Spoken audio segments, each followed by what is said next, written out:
Welcome, welcome everyone. We're very excited for those of you who've created time to be with us this morning, to have a very pertinent conversation, and to also celebrate with us the World Contraception Day. As we all know, World Contraception Day is on the 26th of September, which is on Saturday. And so this is just one of many activities, as you have seen from different partners, to allow us to engage in solution-oriented conversations that protect and promote the lives of young people. So before we start, sorry, I'm trying to, great. I want to go quickly through the presentation that we have projected. I hope you can all see my screen. So as you all know, today's webinar is Finding Pathways to Improve Access to Sexual Reproductive Health and Rights and Services. We are hoping to have a conversation that looks into the successes, challenges, and innovations around delivering this promise to young people. So before we start, let's, house rules, which is what is going to be the basis of our social contract in this conversation. As we said, as we said from the start, that we really do value your time, and we thank you for your attention and for giving it to us generously and creating the time to be with us in view of all the adapting that we've had to do in this season of COVID-19. Please remember that if you have any questions, we invite you to type them in the Q&A box, and any comments you have. We are a big team, and that is also in the background, and we will be collecting your comments and questions, and we will be responding to them as we go along, and particularly in the Q&A section towards after the speakers have gone through their sessions. Next, only panelists will use their videos on microphones, so I'd invite our panelists to please turn on their cameras. All attendees have been muted, and so if you do wish to ask a question live, please do raise your hand. And the way in which to raise your hand is you can go down on the chat. There's a bar at the bottom of your screen. You can go to participants, and where you see your name, it'll give you a prompt to raise your hand. So in the event that you have a burning question that you'd like to ask live, please go ahead and do that. In the event that it's not very burning, you can also put it in the chat box. And finally, let's be respectful to everybody's opinion. We're here to share, learn, and collaborate. So I'll take you quickly through AMREF Health Africa in a snapshot. So our vision as AMREF is lasting health change, to provide lasting health change in Africa. And our mission is to increase sustainable health access to communities in Africa through solutions in human resources for health service delivery, and investments in health. So this is how we'll look today. We have wide-scale activities that include program development and implementation, of course, fundraising, partnership, advocacy, research, monitoring, evaluation, and learning. We're a large non-governmental organization with large coverage in Africa, in about 35 countries where programs are being implemented. Our fundraising offices are based in North America and Europe. We also have AMREF Flying Doctors, which is the leading provider of air ambulance services in Africa, operating from Wilson Airport here in Nairobi, Kenya.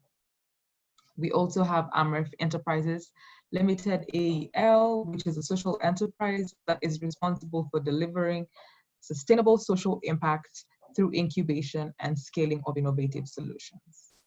And then last but not least, the youngest of this family is AMREF International University, which is an accredited institution of higher learning focused on training undergraduate and postgraduate degrees and sciences.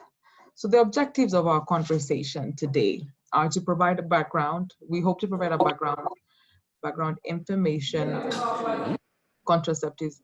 I'd invite us to mute our mics if we're not speaking. Thank you. So I'll start again. Our objectives for this conversation today on the webinar is we hope to provide background information on contraceptives and different types There are different times and importance. We are hoping to engage on a very stimulating conversation with our panelists and yourselves on the challenges faced by young people in accessing sexual reproductive health and rights, including contraception services, and to provide a platform to share the progress in informing policies on youth and contraception. And finally, we'll share best practices on leveraging technology for access to sexual reproductive health services, including contraception. And we know that the best practices are not only present within the wealth of knowledge on the panelists we have today. We know that you as participants may have some interesting, innovative approaches that have been used as effective practices and best practices. So please do share with us that on the chat if you have links to resources that you think would be useful. And also you can reach out to one of our staff, Patricia Wasuna, and she'll put an email address on the chat box where you can share these kind of resources and best practices. Great. So this conversation, we would like it to not only happen here on this platform, but on other social media platforms. And so we've, on this slide, you'll see all the spheres, the Twitter sphere, the Insta sphere, the Facebook that you can engage us on. So Africa on Twitter, Africa254, Instagram, Africa001 on Facebook. Other handles are Youth Act KE, Jokelo, Vania Kiki, Fidelina, Angetimu, Maidawa App, Honorable Joel Omio, Kenny Bundi, Amref, Kenya. And also, please do visit our website after the conversation, www.africa.com. There's a hyphen in between A, F, and R. Fantastic. So today we have some great panelists with us. I'll start by introducing myself. My name is Vania Kibui. I work with Amref Health Africa as a policy advocacy specialist with WIACT, Youth in Action. I will invite my other co-panelists or esteemed panelists today to turn on their camera as I call out their names and just wave to our participants. So I'll start with Mr. Kenneth Miriti, who is the Kilifi RH coordinator. Kenneth, wave to everybody. Or you can unmute your mic and just greet everyone. So, good morning, everyone. Thank you very much for inviting me for this webinar. I'm excited and I look forward to a very fruitful discussion. Thank you. Thank you. Kenneth is joining us all the way from Kilifi, Karibu sana. Next, we have our youth advocate, Joel Omio from Mombasa. He's a YAC member. Please introduce yourself. Good morning, everyone. Yeah, good morning, everyone. I'm Joel Omio. I'm from Youth Advisor in Mombasa, and we advocate matters SRH. So, thank you for this platform, and I'm sure we can have a fruitful engagement here. Yeah, thank you, Vania. Thank you, Joel. Thank you so much. However, your connection is not so good, or maybe it's the sound. It keeps cutting off. So if you could find a better connection, that would be great. So next we will have, Mr. Charles Mwangi from Maidawa. Salimiana. Morning, everyone. Happy to be here. Here representing our MD, Tony Wood, who will not join us today. And it's a pleasure to be partnering with you. I'm looking forward to an engaging conversation. Thank you. Thank you so much, Charles. I'm sure we're in good hands. So last but not least, we have our very own Anne Gitimo, who's the RMNCH Program Director at AMREF. If she has joined us, she can say hi. But if not, we'll definitely get to hear more from all our panelists shortly. So with that, I will stop sharing my screen now.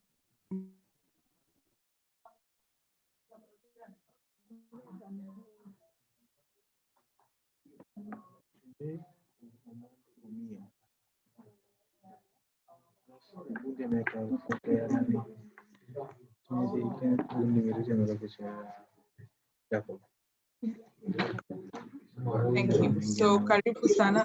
I'll invite Kenneth, please kindly mute your mic. Thank you so much. So as we had said today, today we are having a conversation to mark World Contraception Day that will be on Saturday the 26th. The ministry, as we're having this in the context of Kenya, it would be good to kind of contextualize this not only in what the government actions are, but also where we are coming from. So in terms of context, we know that sex, sexuality, and contraception are issues that are close to our lives, but are often influenced by culture, religion, and society. And in the middle of all of this, you have a transitioning cohort of people that are, between 10 and 24, that are going through a lot of transitions in their physical, mental, economic, psychological life. And this also has an impact in the way that they lead their lives. And so sometimes the message of abstinence may not always be how we all lead our lives as young people. And I say we because I'm still within the cohort and just about to exit. So I shall enjoy the perks while I'm here. And so this conversation is to look at the kind of how we as stakeholders can create a sustainable framework to protect young people from the risks that exist during this time of transition. But we do know that we are living with dire statistics that are looking at high rates of teen pregnancy. The rate of teen pregnancy in Kenya is at 18%. We have high great issues when it comes to harmful practices such as FGM and child marriage. We have high rates of maternal mortality rates from unsafe abortion, particularly within this cohort of adolescents. And then a high rate of unmet need of family planning. And unmet means you don't want to become pregnant, you are sexually active, or you don't want to have a child, that is if it's a guy, you are sexually active, but you are unable to access a contraceptive method that is responsive, that you would like. And so that is at the unmet need of contraception is at 54%. But at the other side, we also have figures in terms of what a healthy investment in contraception would look like. And that looks like if all people who have unmet need of contraceptives were able to access a method that that fits them, unintended pregnancies or unwanted pregnancies would reduce by 70%. Maternal mortality rates would reduce by 67%. Infant mortality rates would also reduce by 77%. For every $1.2 spent on contraceptives in Kenya, we would be saving almost $5 for services provided for maternal health services. So we can in many ways say the case can be made with the data that we currently have. Nevertheless, a kind of multi-sectoral action is needed. And many actions or revolutions are started by good conversations such as this. So without further ado, I would like us to get to our first speaker of the day. And this is Mr. Kenneth Miriti. I will introduce him briefly. So Mr. Kenneth Miriti is the County Reproductive Health Coordinator for Kilifi County. He has a strong background in RH, reproductive health issues with a bias on adolescent youth sexual reproductive health and rights and gender-based violence response. He was key in the development of the adolescents and young people's sexual reproductive health and rights and HIV response in Kilifi, that's 2019 to 2025. He's here representing the Department of Health in the Teen Pregnancy Task Force, the National Teen Pregnancy Task Force, and has been key in transformation of the adolescent SRH programming in the country to a robust initiative which has proved the value of meaningful youth engagement.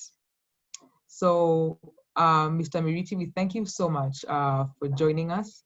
And very briefly, you and I have, or rather we have a few questions to go through. So I'll request that we are brief with each of the questions or responses.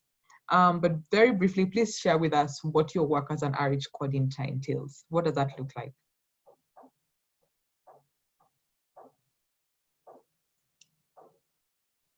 Hi, Kenneth. You can unmute your mic and turn on your video, your camera, sorry.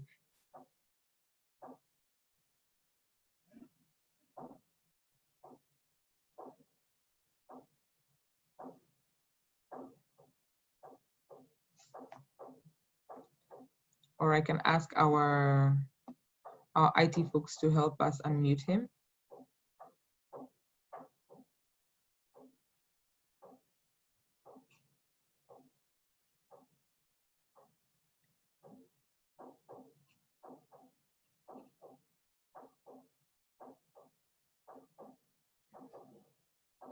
Hello, Kenneth.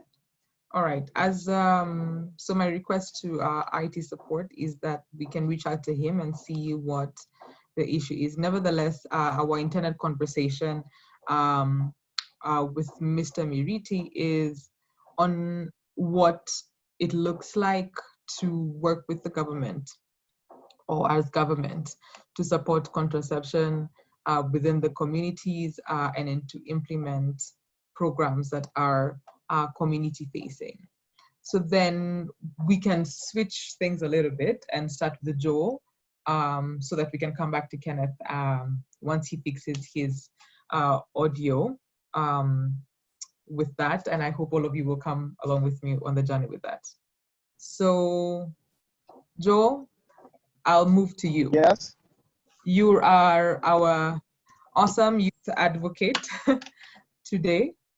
And so today you'll be, we'd like you to share with us an experience of a young person when it comes to accessing these services. So then please share with us what you do in the community and what you do with your community. Okay, as Vanya introduced, I'm Joel Omondi from Yachimo Mombasa. What I do in the community, I do sensitization to the youth on awareness of SRH and encourage the youth to access youth-friendly centers so as to get youth-friendly services and mark, maybe make inform. Yes? Apologies, I don't know if it's your audio, because I can see you clearly, but your audio is not so clear. You hear me now? Yes, that's a bit better. Okay, so basically what I do in the community is sensitization to the youth on awareness on sexual reproductive health and encourage you to access youth-friendly centers to get youth-friendly services and mark or maybe make informed decisions or choices. Yeah. Oh, so it sounds okay. So we're getting feedback from also other participants. It sounds like they're sound waves. So I don't know where you would be able to sit where the sound is a bit better.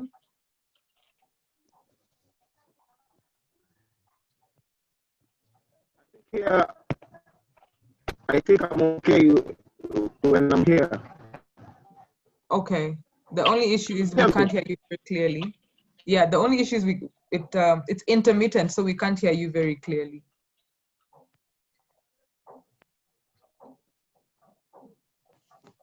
Could you try again? Okay, so I do sensitization, the youth on awareness on. Okay, so what I'm hearing you say is that you do sensitization to other youth in your community. Yeah, on awareness on sexual reproductive health and GPV, and encourage them to, or rather to access the youth-friendly centers to get youth-friendly services, so to make informed decisions. Yeah. Great. So it's almost going to be like translation, so you'll bear with us. So what Joel is sharing with us is that he does sensitization and awareness with young people within Mombasa on youth-friendly services and giving them the information that they need to access these services. So Joel, what would you say, how is it like for a young person in the community when they're trying to access contraceptives or contraception services? Can you hear me, guys? No. Maybe turn off the video. I don't know if it's the video or if it's only sound.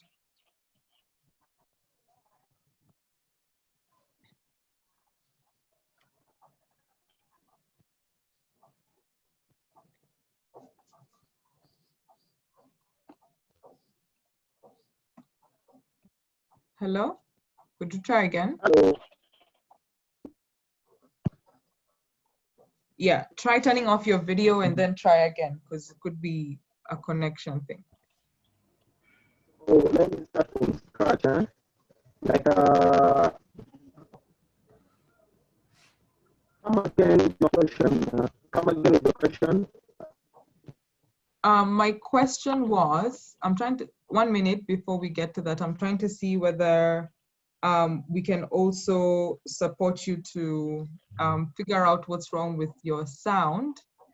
But my question was, once you do your sensitization, what do you think, what are the experiences of young people when now they're going to seek the services? That was my question. Did you hear me, Joe? Yeah, I can hear you. Okay. Okay, my experience with the youth basically. Actually, Joel, I think the issue is your headpiece. Yeah. Try do the speaker without your earphones. Hello. Yes. My experience with the youth in my community that they are informed on these services, on youth-friendly centers, provided the youth-friendly services, whereby they are able to access the services where they meet youth-friendly people in the youth-friendly centers. And basically, my experience with the youth in where I come from is quite okay. Uh-huh. I think you're not going to get me. Okay, so what you're saying is that your experience of the young people you work with is that they're actually getting friendly services, that they're able to go and they meet healthcare workers that don't judge them. Yeah, exactly. Okay. Oh, that's great. Because what we hear is the other side of it, that young people feel that, you know, that the health services or healthcare workers judge them. So before we continue with you, we can now go back to the providers of the services as part of the government and now see what the perspective is from that. And we have Kenneth Muriti is back with us. Thank you. How is your sound? It's good. Sorry for I had a problem with the background. I was in a noisy office, so I moved to a better office. Yeah, now we can hear you very clearly and we can see you well. Okay. Okay, great. So we've heard from Joel that, like, for instance, for him in Mombasa County, his experience is that when young people get awareness of the services, they're getting friendly services. So I'd like to hear from you, from all the way from the administration. What does it look like? What does your work entail as an RH coordinator, and how does that relate to the services that young people receive when they go to facilities? Yeah. So in this county, for the last 1.5 years, we have had a youth program. under the RH under the RH dockets. That's the Adolescent Sexual Reproductive Health. So that's the program I've been coordinating.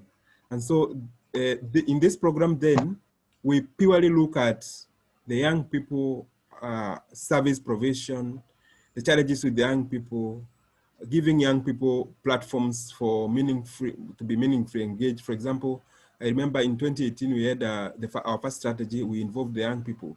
So basically, for me, currently as the RH coordinator, the mandate is cutting across the board. The RMNCH and childhood and adolescent services. But of importance for the young people especially is that we have aligned family planning service provision with the needs of the young people. So that, for example, in interventions that we have created interventions that create platform for young people, specifically in high volume health facilities and also in other facilities. So in a nutshell, in Kilifi, we are implementing 3 models of youth-friendly services. One is the youth center-based model, where we currently have renovated our youth centers, 4 youth centers, and we're equipping them. And then we are going to do a mixed virtual physical service provision in those youth centers, so that they will be interlinked with high-speed internet connection, and young people from across the board can get services and information from healthcare providers remotely, not necessarily within where they are, for example, where the center is placed. And then the other one that has done very well is the facility-based model, in which instead of creating space, extra space in a health facility, we change the mindset of the healthcare provider. Because mostly young people have said that healthcare providers are harsh on them, especially when they go to seek services.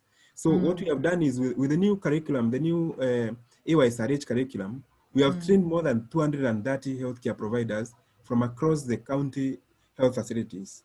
And I'm happy with some partners who are also training healthcare providers in private facilities. So that way, young people, when they go to health facilities, they are meeting friendly healthcare providers. And this has helped us a lot in terms of the diffusion of youth-friendly services, and also increased uptake of various SRH services for the young people. Awesome. Yeah. Great, that sounds great. So thank you. You've told us about our great models. So then when you go to these facilities, so it looks like your story and what Joel is saying, they're marrying each other. Despite the fact that you're from different counties, it looks like there's some transference of experience and approaches. So when young people go to facilities, what contraceptives are they able to get? And why is it important for young people to get contraceptives at no cost? Yeah, so thank you very much for that, Vanya. The answer is, for all contraceptive methods within the county of Kilifi, we provide for free for everybody, whether young person, whether old person, everybody that goes to health facilities within our county, we provide for free. So all the methods of family planning, actually all the methods of contraception are available for young people, so long as they meet the medical eligibility criteria. So once they come to health facilities, healthcare providers have been trained on how to use the medical eligibility criteria to be able to give them services. We of course have challenges with some healthcare providers who have not yet been trained on long-acting methods, and also on reflection on various contraceptive technologies that are emerging. But the beauty of it is that when young people go to the health facilities, they are not charged, and they will get various methods of contraception. We are even moving further, because with the recent studies, like the Armadillo study that was done in 2018, suggested that young people are going to shops, that is the chemists and the clinics. So we are extending this, we have extended the tracking of how many young people are getting services to the clinics through partners. One of our interventions for last year was to bring in KPA, the Pharmaceutical Association of Kenya, to be able to because the national guidelines have again made pharmacists one of the service providers. To be able to get data from them on how many young people are accessing services there, and then we leverage on those platforms to be able to either subsidize or even make them free at some point where they are getting those services. So those are our main areas of focus. And apart from that, of course, this space has a lot of partner involvement. So various partners are coming with various interventions that when we look at the CHMT level, we pass them or we make tweaking of them so that they fit into our socio-cultural background in the county. So we know that this experience is not what is shared like across the board in the country, right? So actually you talked about, you had mentioned 3 models, and I've seen participants reminding us. So the first one was the youth center based, the second one is facility based. What's the third one? The third one is the virtual. The virtual. Oh, the virtual one. Okay, so you had talked about it. Okay, great, yeah. Which then means that your access to information doesn't necessarily have to be determined by your location, because now you have a platform. So now let's look at the policy framework and an enabling framework for this. What are some of the policies that the government in Kenya, that has specifically put up to govern SRH and access to relevant services by young people? So I'll talk of 2. Actually, there are 3. We have the family planning guidelines, national guidance for family planning. It outlines very clearly who is supposed to get the methods of contraception and how. And our country has gone further to nationalize the medical eligibility criteria so that we have a make will specific for Kenya that we have given to some of our facilities. We are yet to give to all the facilities, but all the facilities currently are able to access the national guidelines for the current national guidelines for family planning. Then if you look at the new guideline, it's very, actually it's very youth friendly. Young people can be able to access. It is not so bulky, and it is also the fonts that have been used and the language used in the guideline is so youth friendly. Then we have, yes, Vanya. No, go ahead, sorry. Yeah, then we have the national guideline for provision of youth friendly services. And also we have a policy, that is the SRH policy. So under national framework. So under that, what we have done as a county is we have developed a strategy out of the national framework. So we looked at the national framework, and we looked at the local context, and we made our own costed adolescent and youth sexual reproductive health framework for 2019 to 2022, but we have since revised it to 2020, 2025. So what it's capturing is actually all these interventions that we are able to provide to use for provision of services, and track them, have a tracking system through the M&D framework. So this in the initial stage, in the initial working of this strategy, we have seen Kilifi County move from the red counties to the yellow counties in terms of indicators. So if you look at, for example, teenage pregnancies, for example, we through the implementation of the strategy, we have been able to move from the 33% down to 92 to 19%, and then currently at 16.2%. So by the end of this financial year, most likely, we are looking at we are targeting to be at 14.2% of teenage pregnancies. Those are small gains in terms of those strategies. Yeah, thank you. So it looks like for your county, or what you're saying as an effective practice is, once the government comes up with a broad stroke of the director of the government, the best thing to do is domesticate and create a strategy that is responsive to the context of the county that you're working in. And for you, that has worked, yes. And we can actually say, as an organization that works in the county, yes, we have seen the numbers come down. But also, that doesn't mean that every young person's experience is the same. So collecting data is definitely important. So then, would you say that the devolution aspect, was it an enabler or a disabler when it comes to contraceptive access?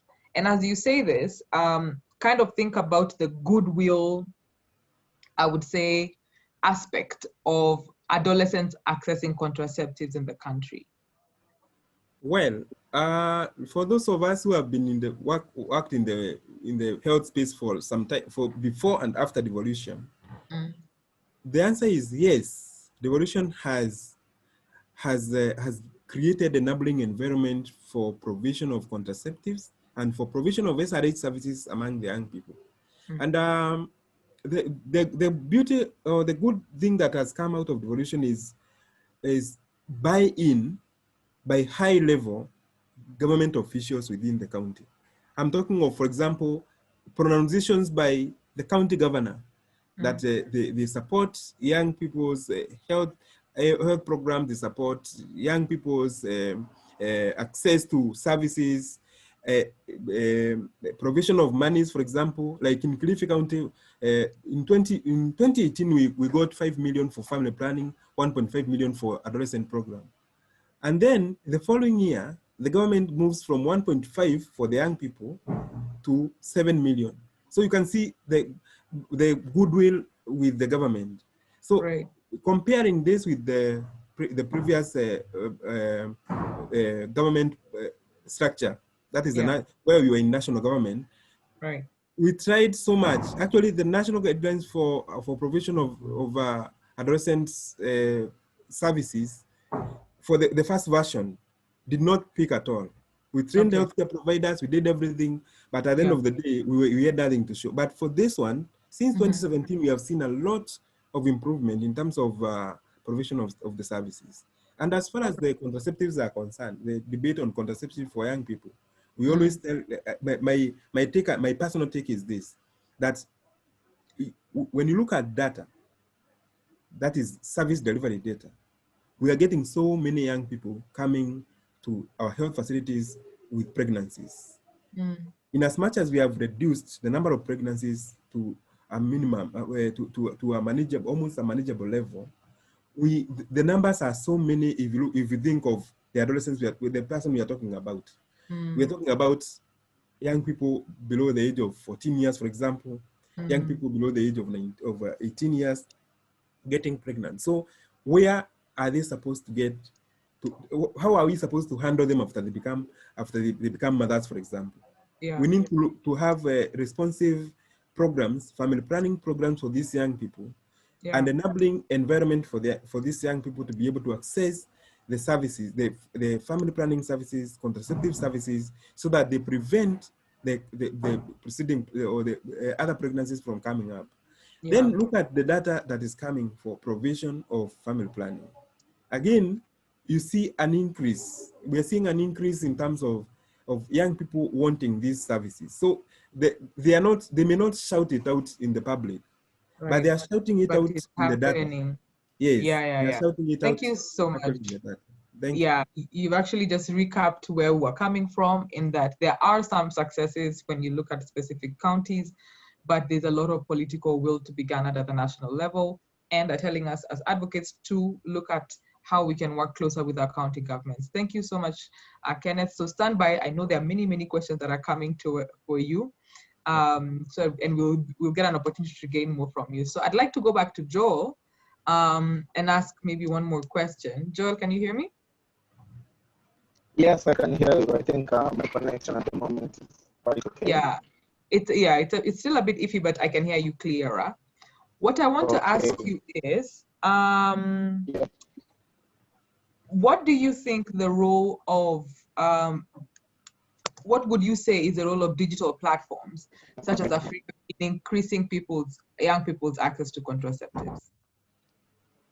Okay, I think Africa's initiative, since it gives anti-conception information on SRH, as well as it gives awareness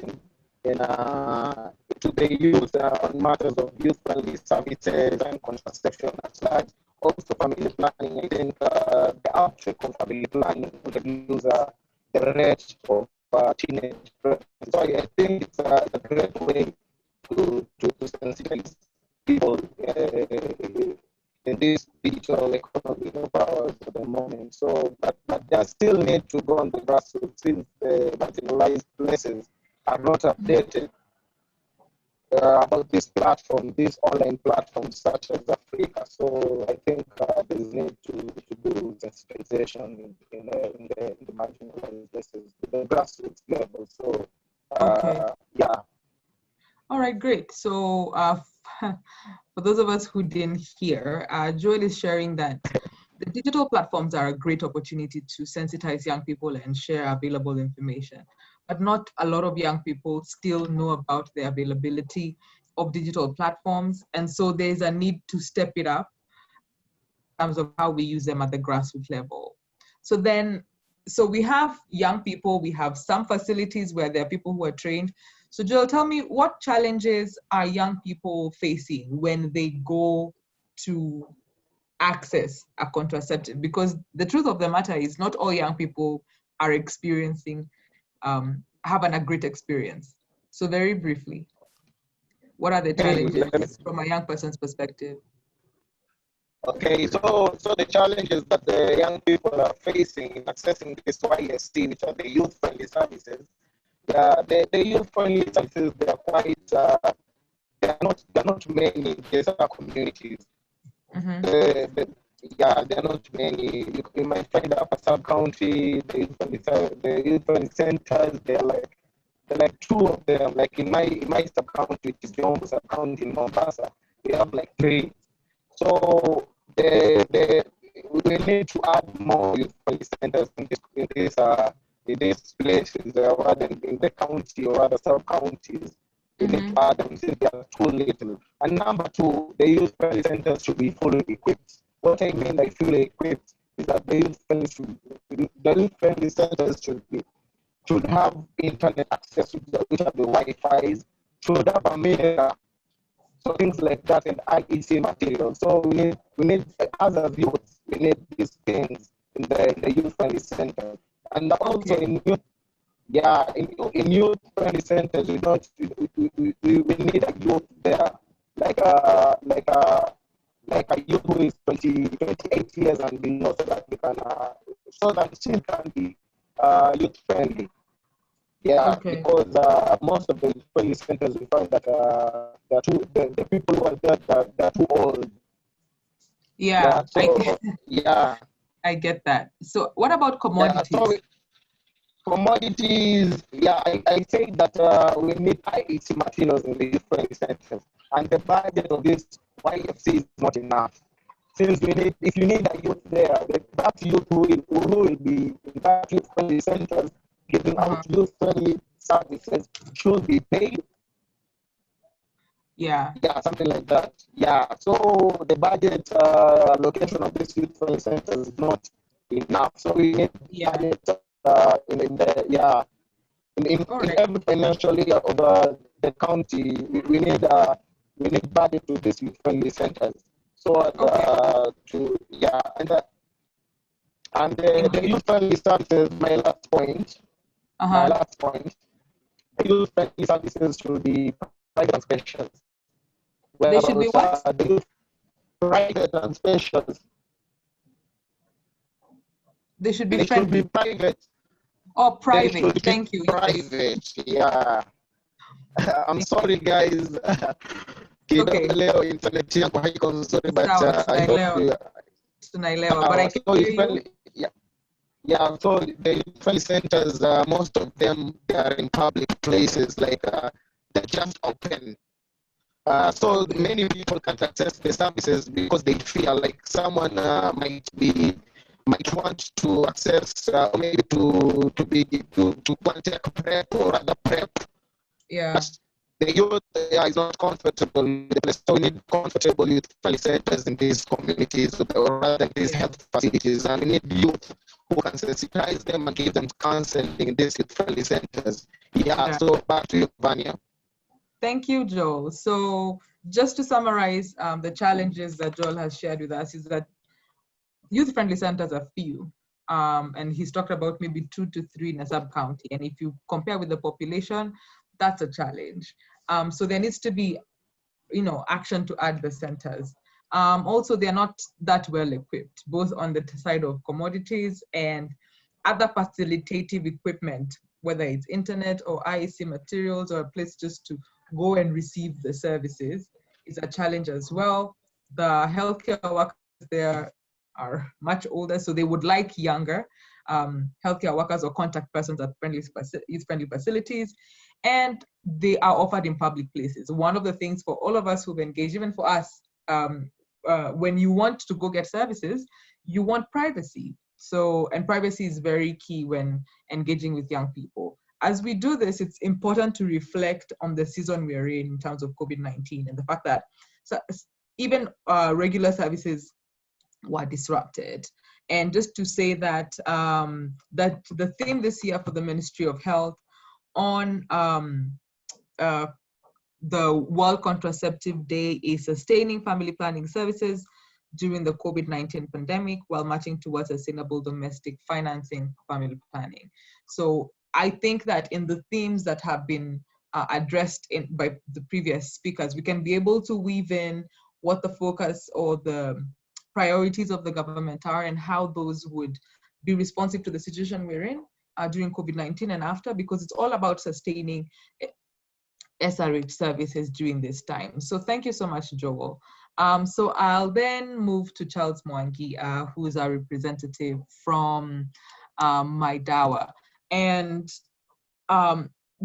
where we're going to look at how we are leveraging technology for convenient access to SRH services, reflecting on the AMREF Africa MyDawa partnership. So Charles, please introduce to us and tell us what your role is at MyDawa.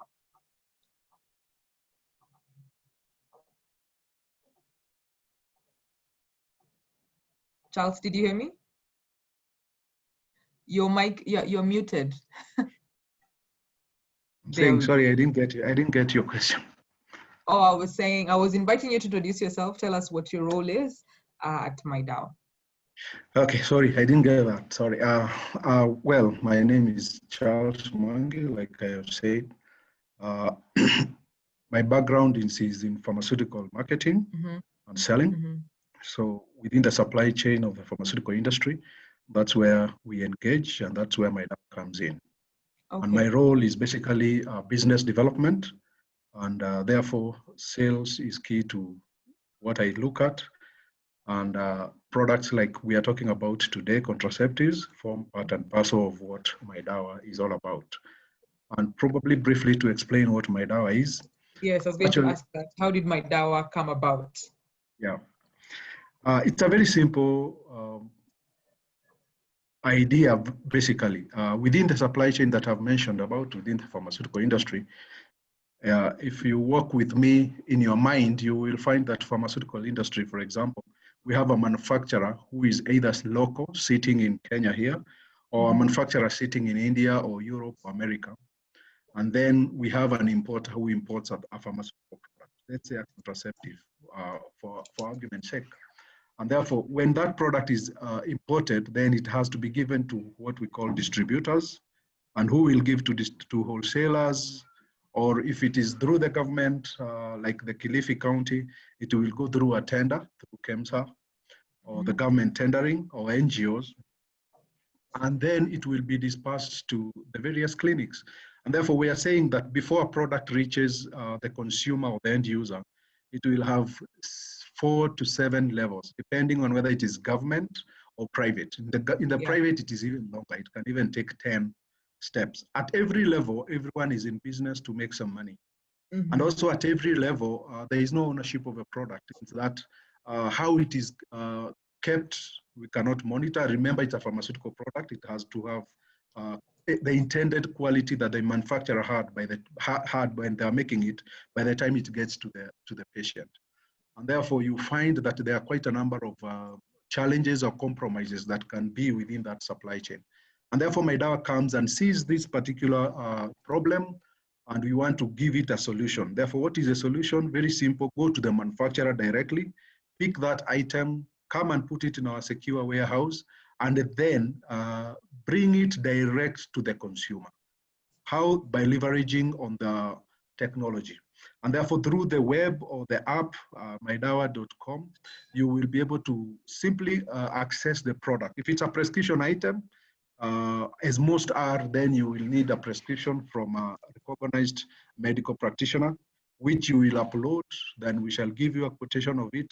You will tell us where to deliver, and that's it. And what are the advantages here? One, we can guarantee the quality. Why? Because the quality that we got from the manufacturer is what was intended for the market. Number two, we have eliminated very many middlemen, and therefore we can lower the costs of the medication, and therefore affordability, and hence I hear the word here, access to medication, access to contraceptives. Therefore, access becomes key to us. And thirdly, we also do this very conveniently. Because if it's a product that is contraceptive, it will be individually packed, let's say to a patient, for argument's sake, called Jane. It will be individualized to Jane. It will be securely packed, and only Jane will get it and know what is inside as what they ordered.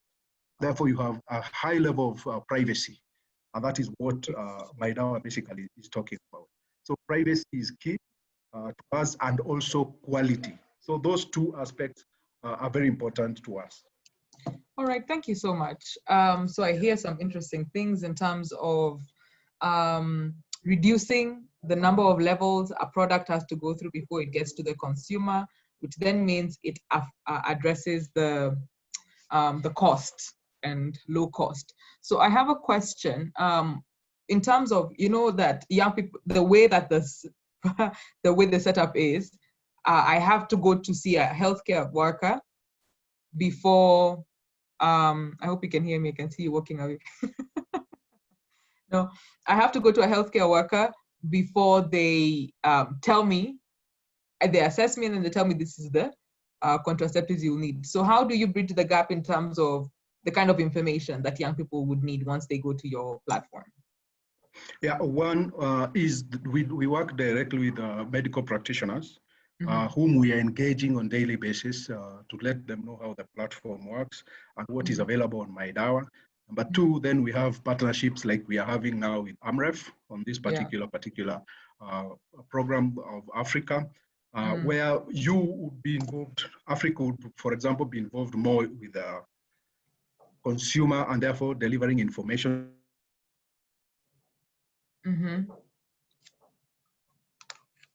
Sorry, I don't know if it's me, but Charles, your screen froze. Hello? Now, yeah, now you're good. Hello?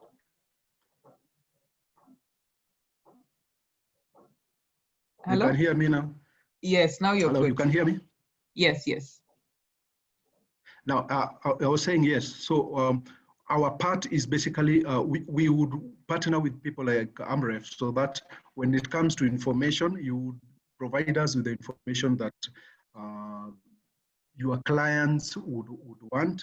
And therefore, we have a blog that we can also give access to your clients when they come to our website to get the information that that they require and the information that you want also to pass out there.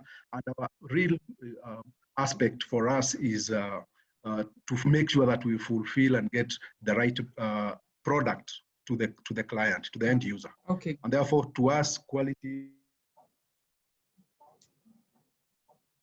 Quality? I think today the internet is not. Can you hear us, Charles? You said to us quality is? It's critical. So I finished. Yeah, I can hear you. I can hear you. Okay, great. So you're saying that, yeah, quality is at the core of what you also ensure to deliver to the consumer.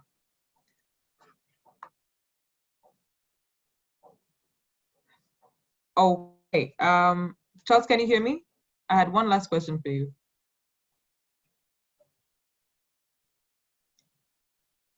Hello?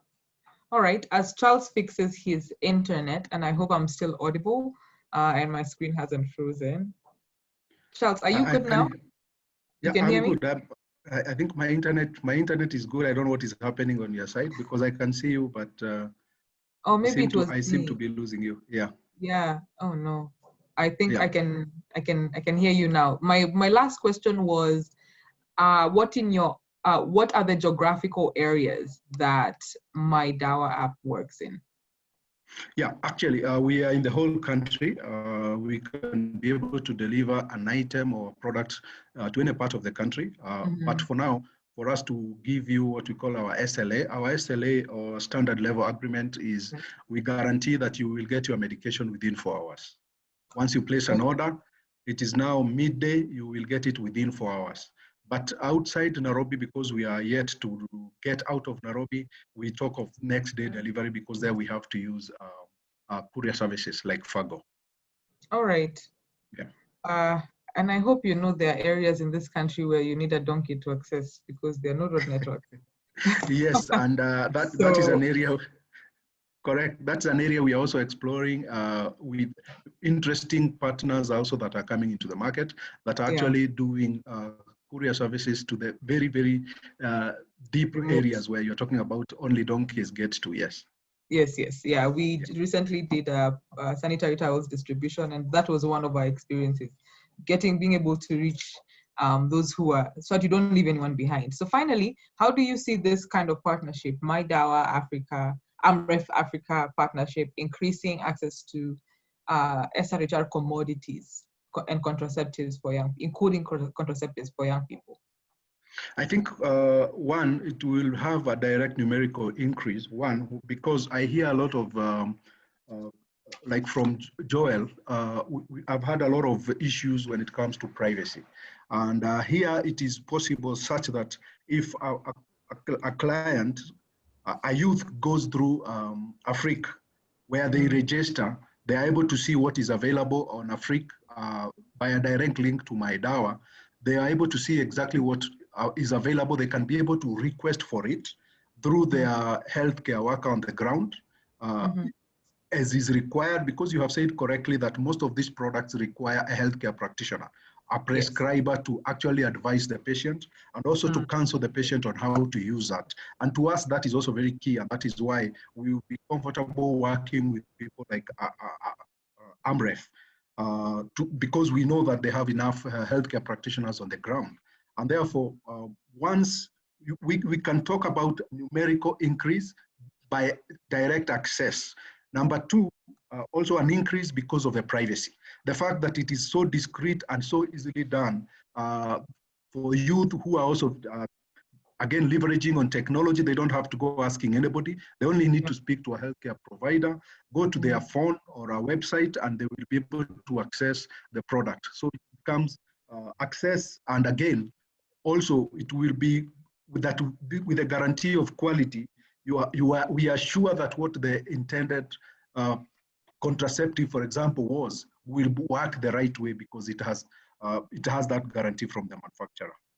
Okay, great. So you're a connector of solutions, and that's what in terms of understanding what young people need and then presenting that in platforms that is accessible. So thank you so much, Charles. You led us into the next one in terms of the partnership. So finally, I'll go to our last speaker, Anne Gitimo. So hi, Anne, I hope you're there. So I'll briefly introduce her. Anne is a program director for reproductive, maternal, newborn and child health and nutrition program for AMREF Health Africa in Kenya. Prior to this, she was serving as a corporate business development manager for AMREF Health Africa. Her technical leadership and management experience in health development dates back 13 years, 8 of which is spent in the reproductive, maternal, neonatal, adolescent health and nutrition work in various spaces at AMREF Health Africa in Kenya. So, and we are handing ourselves over to your able hands. And I'm sure that you are well experienced on the subject of today's discussion. So I'll start us off with the first question for you. Why is it important for a nation, and more so why is it important for young people, in your opinion, to access contraceptive services and information? And as you answer this, bear in mind the kind of statistics we've been talking about, high rates of teen pregnancy and child marriage. Many thanks, Vanya, and to my fellow panelists. Kindly, if because I said hello, if I can switch off my video, because I'm in Lodwar and the internet is kind of fluctuating a bit, so that maybe yeah, audible. It's fine. Yes, we have seen you, and we are happy that you're there. Yes, I'm here. So as you said, the C for us telling us more about the statistics in Kenya, 18% on average, and we can looking at the data more deeply. We see some counties are actually above 30%. It's worth still reminding ourselves that contraceptive services and information are a part of SRHR services. And these being rights, these are fundamental human rights. Before we even go to what are the economic benefits of contraception or what are the public health benefits, that it is a right of every woman of reproductive age who is willing to be on a method, to be on one. And I also want to add that there are direct public health benefits for contraceptive services. The first being the whole issue about risks during childbirth for girls that have got pregnant early. There is also the dangers of unsafe abortion. I know, abortion is quite a sensitive topic, but it's also something that, we live with in our society. And the statistics also show us the proportion of girls or young girls who die from abortions, from unsafe abortions.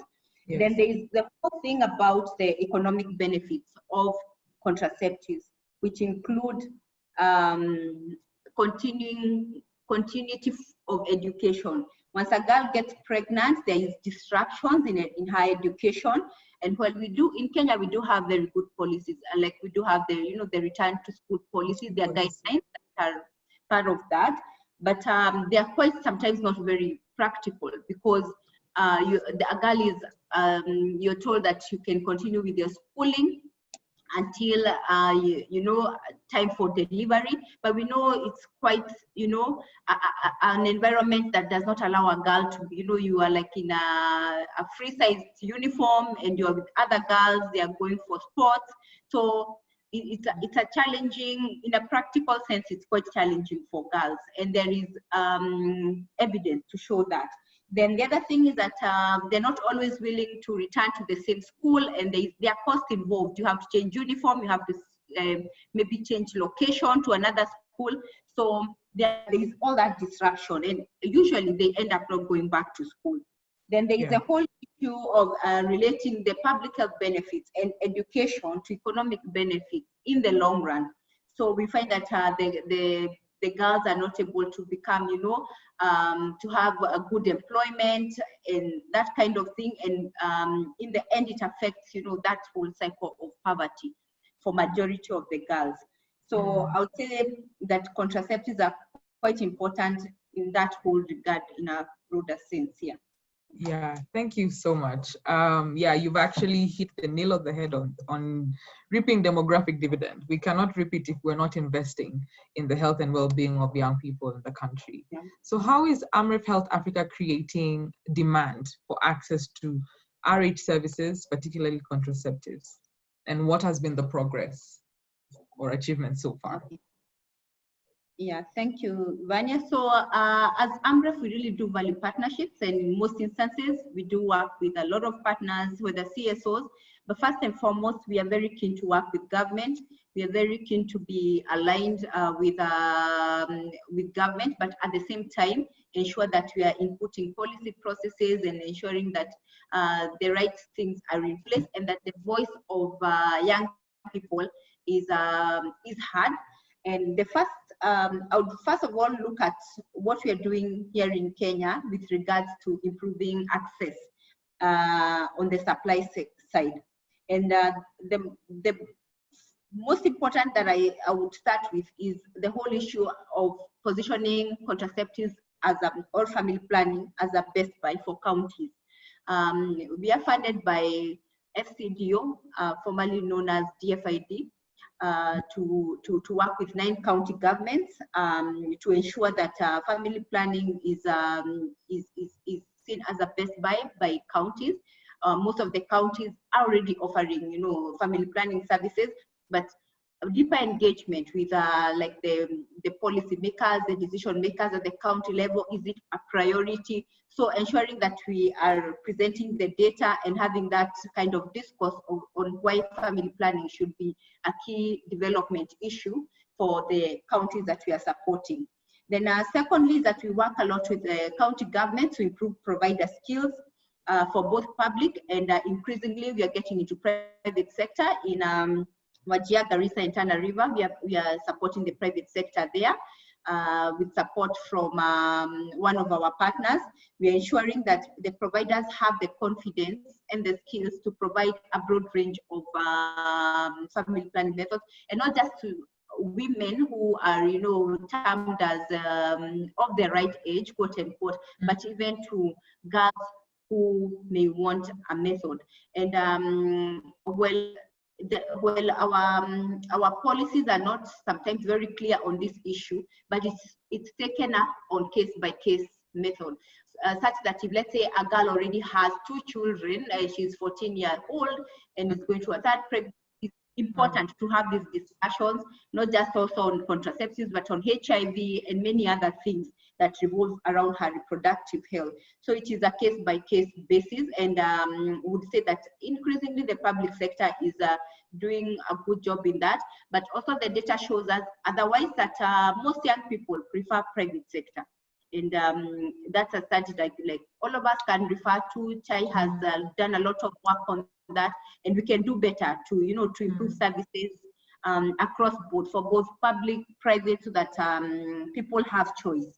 Then the other thing that we support on is equipment, ensuring that we have where the government has already procured and there are gaps, we have come in to augment that, to ensure, you know, we have removal kits, insertion kits, autoclaves, all those kind of equipment. So that's another area. Then the other thing that we're working with counties on is the whole thing about supply chain strengthening, because we can't also talk about contraceptives if we don't have a robust supply chain.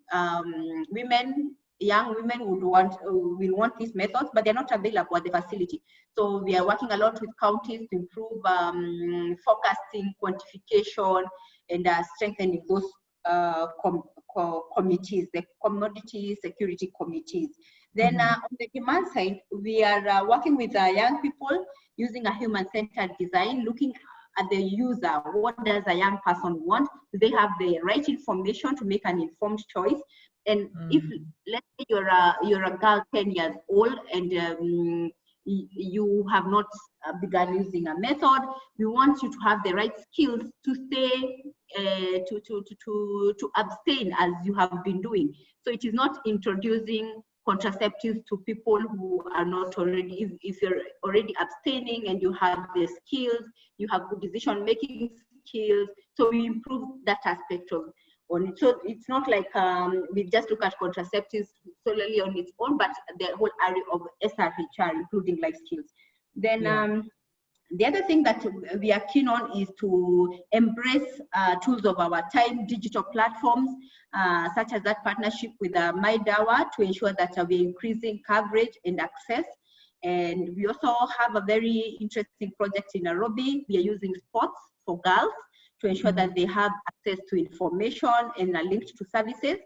And also importantly, in areas where there is a high sexual and gender-based violence, we are working with the county government and stakeholders to ensure that we are able to provide, to support girls to access services, contraception services, after as part of post-abortion care and the like. And also where we have practices like early marriages. Those girls are already married, but have they, are they given good information, and do they access, quality FP services? So those are some of the things we are doing, but I would want to mention about COVID-19 and how we are adapting to that. So in terms of access to services, we have adopted an approach we are calling in the booked-in clients. So when we talk to young women and other women, we are ensuring that we're not crowding facilities, that we are able to have to work with community health workers, youth champions, to book in clients into facilities, so that they are not afraid to go to these facilities. Once you go to a facility, the healthcare worker already knows that you're expected, and you immediately get a service and are able to go back home. Yeah. Thank you. Thank you so much.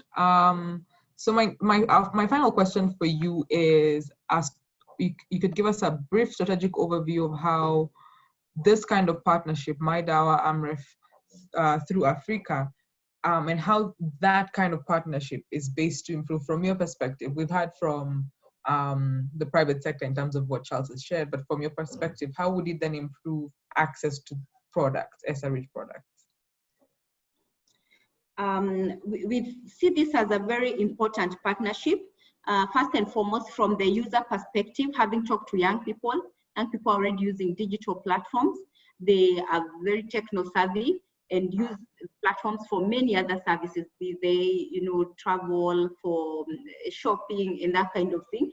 So having listened to young people and developed this Africa, we do have our own platform, Africa with young people. We realized that we had a gap in terms of, even if we would directly ensure that young people are able to access products. We do not have that whole expertise in terms of ensuring that the whole, the value chain, the one that Charles Mwangi described, from manufacturer to end user. And that's why we sought this partnership, to ensure that that aspect is strengthened, and that when young people go to MyDawa was already existing, that they're not just going for a method, but they also have more information, like what does it mean for me? And augmenting the two platforms, Africa and MyDawa, is very useful for us, because we're not just also able to give just information, but there's a direct link to also the actual product. And also what we are doing on the AMREF platform is to ensure that we're also linking it to the public sector, so that if you feel that you have options, that let's say you don't have money to purchase, that you're able still to go to a public facility, so that young people have choice, should have choice. Whether, and we talked about privacy earlier. There are those that do not want to show up in a private public facility or in a physical pharmacy or chemist, as we call them, and they have that option. And we see it as very progressive, looking at where our country is going, investing in ICT, and that kind of thing. So it's a partnership that we really value, and we hope to build on as time progresses. Yeah, thank you so much. And you've touched an emerging theme in terms of self-care, and where healthcare is moving in terms of self-care. And even in COVID-19, we have guidelines from the government on how to take care of yourself at home in the event that you contract the virus. And so this is also where SRHR is moving. And so I can see that you've actually stated that MyDawa is squarely within the ambit of that. So at this point, I really want to thank all our panelists. And now we are handing the baton over to our participants. And we have a few questions. And so the first few, I'll pose the first two to Kenneth. So one of the questions, Kenneth, is there is need of massive, this is from Emmanuel Combo. Yeah. There is need of massive awareness in Magarini to curb the surging teen pregnancy. Yeah. Is there a program in Kilifi County that focuses on empowering parents on the importance of their responsibility or their role? Because in as much as we are focusing on parents, on the adolescents themselves, there's a role for parents and guardians. Yeah, thank you very much. his observation is very true. Kilifi County teenage pregnancies have gone down, but the county is not homogeneous. So Magarini happens to be the leading sub-county with the teenage pregnancies. They are higher than the I think around 28 point something percent, 28.3% to be precise, in Magarini sub-county. So if you look at, we compare Magarini with the other sub-counties, it is actually performing very poorly in terms of teenage pregnancies. But fortunately, we have put in place a mechanism to counter the problems that are in Magarini. So currently we're working on a program for the young people that will be rolled out in the next quarter. And it will go all along until 2020, around at the end of 2022. And it is a hybrid program where we have SRH interventions for targeting the young girls who are not pregnant and who are pregnant, and then coupling it with empowerment, with youth empowerment. And this is something we have borrowed from PS Kenya. So the county is working with PS Kenya to implement these two programs. So we'll have entry being the entry for these clients will be SRH in terms of family planning, in terms of antenatal care, for example, for those who are pregnant. And then we are going to, for those who have not yet become pregnant, we have a very nice life skills kind of an intervention that is targeting parents and children at the same time. And then eventually, once for those who become pregnant, once they deliver, they are then linked up to a youth empowerment component, so that they are taken through skills training, and they are also empowered to start their own income generating activities. So that's what we have lined up for Magarini, and it is already there in the revised strategy. Thank you so much. You've actually responded to one of the findings that WIAC found when we did a survey with young people on Southeast Asian teen pregnancies. And one of the recommendations that we got from that was that young people wanted a solution that also the society owns. It's not just at the facility or just Ministry of Education. So that intervention looks like it's responsive to that kind of concern. Being that you also talked about acknowledging that adolescents are getting pregnant and they need contraceptives. Someone here, Felix, has asked whether it's right to start using contraceptives at the age of 13. The answer is yes. It is right if you are sexually active. If you are having sex and you are, for a girl, for example, you have reached menarche, you are having your menses, you are likely to become pregnant if you are having unprotected sex. So if you are having unprotected sex, it's always advisable to use contraceptives, and there are various contraceptives that are available that can be used by young people. So you just need to visit the nearest facility, and then you are counseled. Of course, there are a lot of counseling that goes on for the young ones, and then if at all you are not able to abstain, then you are given a method. Thank you. And also Joel had actually also lended his voice here and said it depended on if the adolescent was sexually active and whether their parent is informed before getting the services. So I know the consent issue here is actually what's the problem sometimes. And so it would also be interesting to hear what your comment is on the consent and whether that's a requirement for young people when they come to facilities, on how you navigate that. I will speak on service providers' point of view. Yeah. When they come to the health facilities and they insist on getting a method, we give them the methods without a consent, so long as they are 15 years, mostly the 15-year-olds, we are protected because 15 years to 49 years is the age of reproductive age.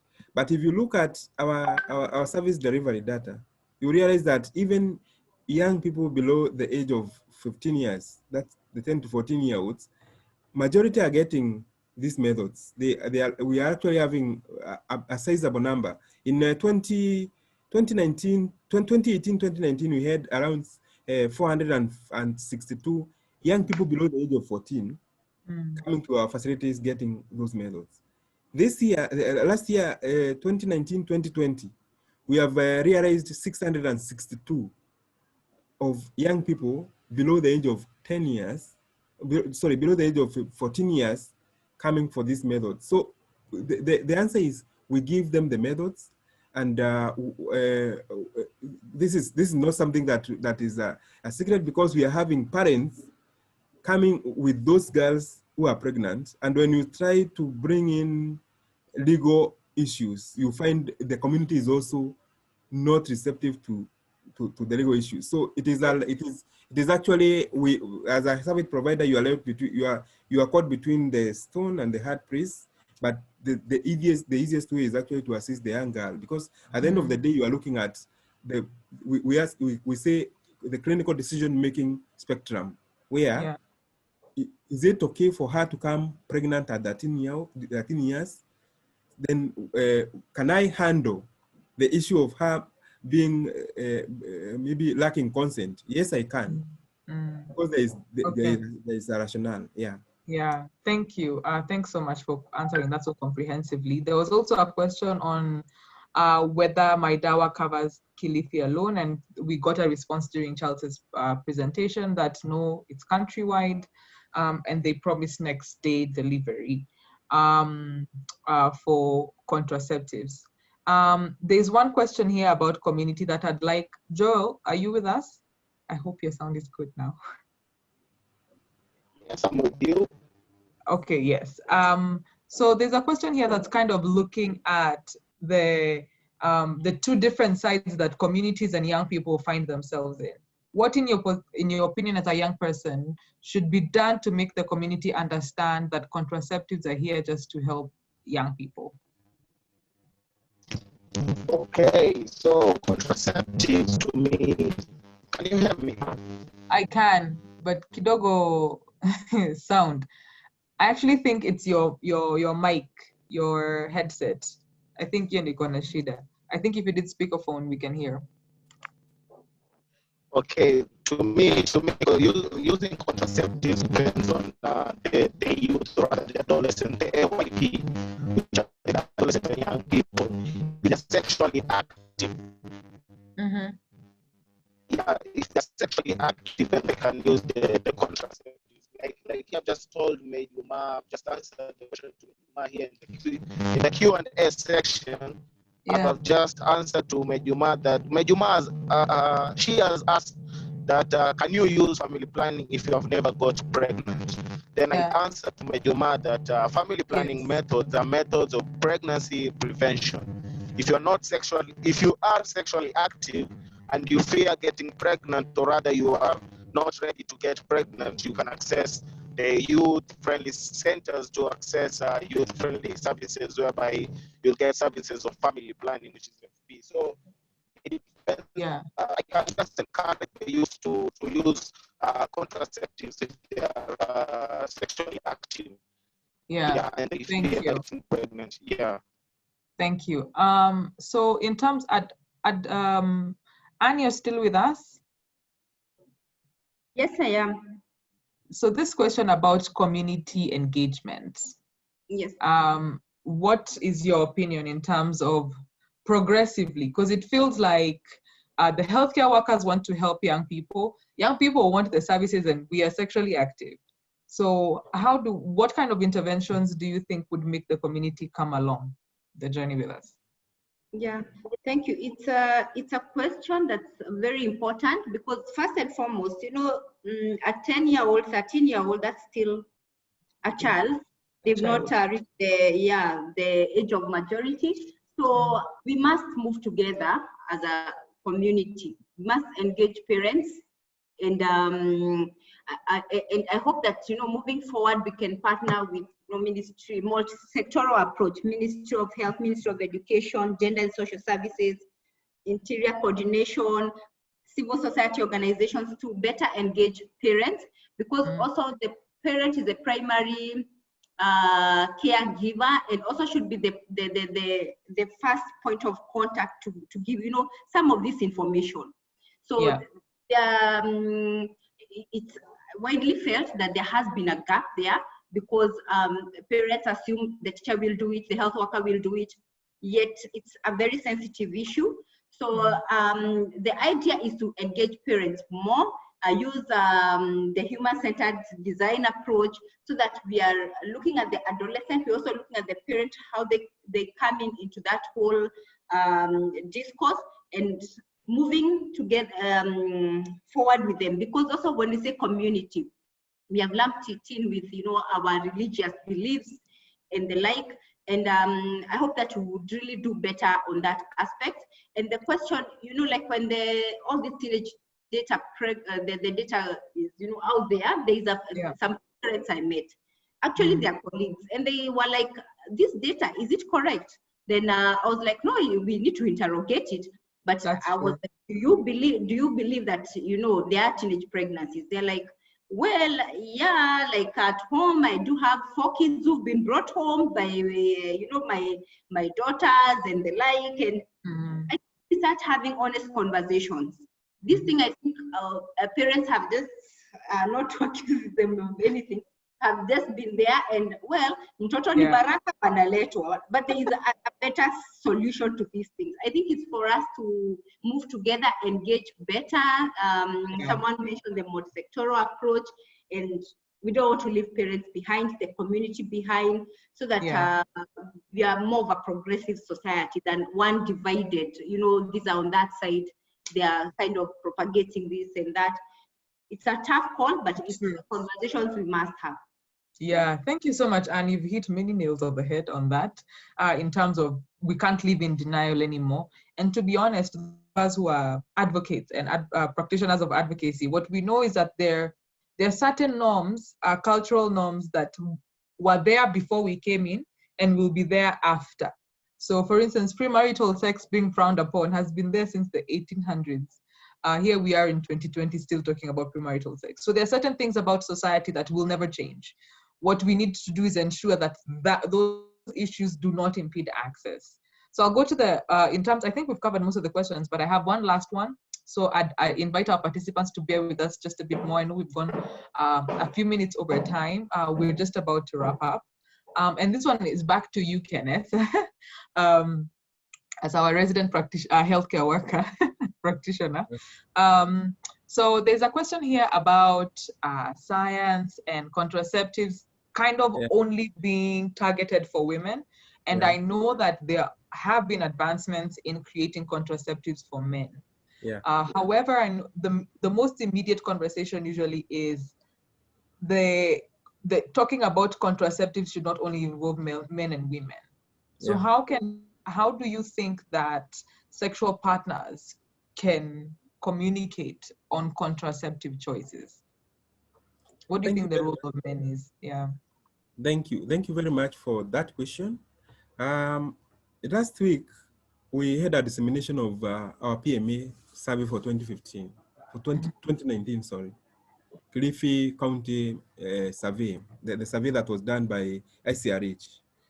And what came out clearly is that 74% of couples within Cliffy County discuss about contraception. So it is all about perception. Personally, I discuss contraception with my partner, and most men will tell you that they discuss about contraception with their partners. And in the survey, mostly there are questions about involvement of men, and what are men concerned about contraception? Yes.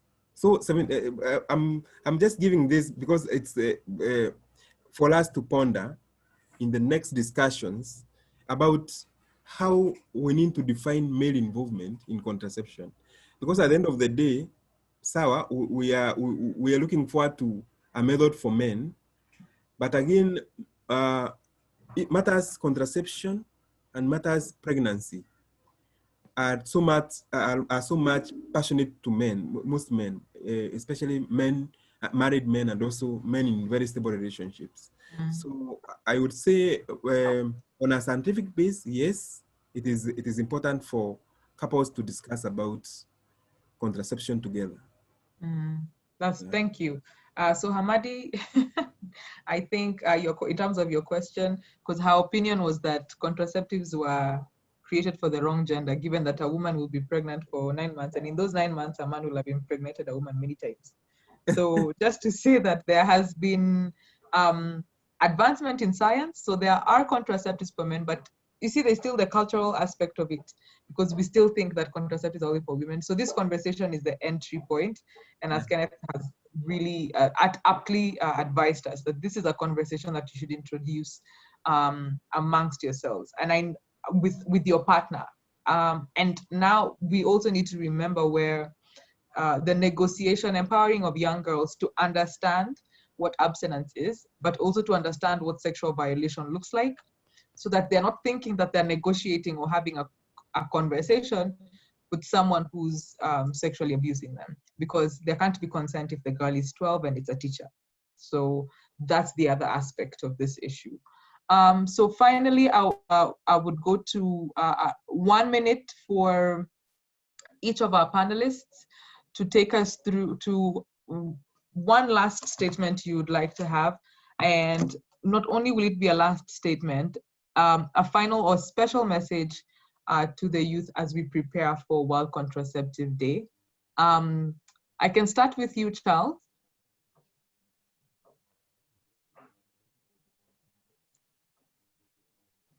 Hi, Charles, did you hear? Sorry, I seem to have lost you again, sorry. So we are at the final leg, and so what we're doing is each of the panelists will share a final message with a special message for young people as we celebrate World Contraception Day this year. Okay, as a general advice to the youth listening here and indeed in the country, it would be very important that one, you seek to know yourself, seek the advice of healthcare practitioners. Your life, of course, is very important. Even as we have a lot of technology coming to assist you, ensuring your privacy, quality of the products that are being provided in the market and in the country. But it's very important that as a youth, you take care of yourself. So we would really urge that a program like what we have between Maidawa and Africa be as much a channel where the youth are driven and come to, because here we know that people will be getting not only the right medication, but also the right information. Thank you so much, Charles. Anne, you'll be our next speaker for the final message you have. Thank you. Mine is very short and simple. I think we need to be bold, we need to be innovative, and ensure that sexual reproductive health and rights are upheld. This includes contraceptives. And I think that way we will move our country forward. Yeah. Thank you. Let's be bold, let's work together. So Kenneth, what is your final message and a special message to young people? Yeah, thank you very much. My final thought is young people should understand that sexual reproductive health rights are enshrined in the Constitution. It is their right to seek for these services. And in our county, these services are free, mostly free. We are expanding the space for the young people, and I think I explained earlier, so that young people can access more information in the new media through with less hassle and with a lot of ease in the county. So this being the week of World Contraception Day, I want to welcome all young people to Mnarani Club in Kilifi. We'll be having a symposium where we'll be showcasing what we are doing in terms of family planning within the county. Various pronunciations will be made in that space. We'll have mostly high-level policymakers within the county, maybe having a conversation about family planning and contraception, And we are planning to have a session for young people to engage directly with the high-end or high-level policymakers like the CEC of Health and other members within the leaders within the county in that meeting. So we look forward to a very, very fruitful day that will be youth-led. Thank you very much. Thank you so much, and thank you for the invitation for those of us who will be Pandeza Kilifi. So last but not least, Joel, you are our youngest panelist, so I thought it fit to have you say the last word. Okay, so they're saying that the youth need sensitization and awareness to sexual reproductive health rights, and it's key for the policy makers to invest in this sexual reproductive health activities, and also the policy makers should consider the reproductive health bill passed in 2019 so that they can petition it in the parliament so as for the youth to have sustainable development goals in terms of family planning. So basically, I can just say the World Contraception Week has been a blessing, and I believe this message that you are passing on contraceptives and family planning and everything, I think it will reach to the grassroots, and I can comment on the digital platforms because the world is going digital and the world is on digital economy. I believe platforms as Africa will be sensitizing the marginalized places so as they can access this platform and get sensitization on SRHR. Yeah, thank you, Vania. Thank you so much, Joel. That was a call to all of us to invest in these SRH products to sensitize young people in the grassroots areas, so that this message can reach all young people and that we're not leaving everyone behind. So finally, we've come to the end of the webinar. I really want to thank our our great panelists. There was a wealth of knowledge and experience. I want to thank you for creating the time as panelists to share with us your knowledge and your recommendations. I also want to really thank our partners in this, which are the participants who've stayed on with us even as we went on, we went over time a bit, and for giving us your time and your attention generously. So as we wrap up, I'd like to look at the screen I've shared. Please remember to visit www.africa.com, sign up and explore the My Shop feature as Charles had shared. It's your one-stop shop for all your SRH self-care products. Visit our website and then follow us on social media on the handles we had shared earlier. And look out for online engagements. We do have a survey that will be there, that will pop up as at the end of this webinar. And so our invitation to you is that you take a few minutes of your time and fill in the survey for us because we are planning many more. My apologies. It looks like the survey will not be there. But in the absence of the survey, please do share with us any thoughts you have or any final effective practices that you have heard of or resources, and we will be sharing the survey on email as we share the recording. The recording for the webinar will be available to you 48 hours after today. So without much further ado, I want to thank you all and bid you goodbye. Thank you. Thank you. Goodbye. Goodbye.